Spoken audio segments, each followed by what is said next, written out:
ব্রিটেনের অন্যান্য অঞ্চলের মতো ইয়র্কশায়ার রিজিয়নের বিভিন্ন শহরের বাংলাদেশিরাও আনন্দঘন পরিবেশে পবিত্র ঈদ উল ফিতর উদযাপন করেছেন। বিস্তারিত আমাদের ইয়র্কশায়ার ব্যুরো চিফ এম.জি. কিবরিয়ার রিপোর্টে।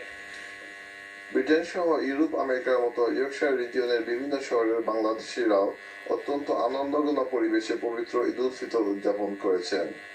নর্থ ইংল্যান্ডের প্রধান শহর লিডসের বাংলাদেশিরা মূলত লিডস বাংলাদেশি সেন্টার ঈদের জামাত আদায় করেছেন।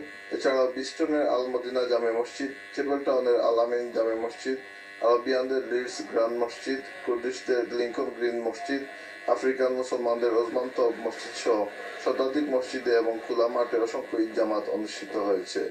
আরবিয়ান, আফ্রিকান এবং কুর্দিস্তান মসজিদ সমূহে ঈদ জামাত শেষে মুসল্লিদের মাঝে ঈদের নাস্তা বিতরণ এবং শিশুদের মাঝে গিফট বিতরণের সুন্দর একটি রেওয়াজ ছিল লক্ষণীয়। তাছাড়া ভিনদেশী ওইসব মসজিদগুলোতে পুরুষদের পাশাপাশি নারীদের জন্য নামাজের সুন্দর ব্যবস্থা ছিল। এছাড়া সমুদ্র তীরবর্তী শহর বিল্ডিংটনের বাংলাদেশিরা একটি রেস্টুরেন্টে জমায়েত হয়ে ঈদের নামাজ আদায় করেছেন।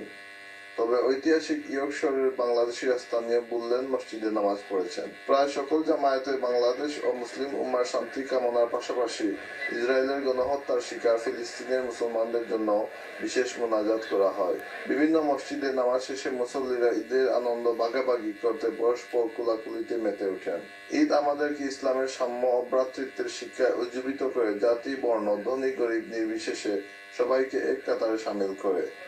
তাই ঈদের শিক্ষা যেন আমাদের জীবনকে চিরশান্তি ও কল্যাণের দিকে ধাবিত করে।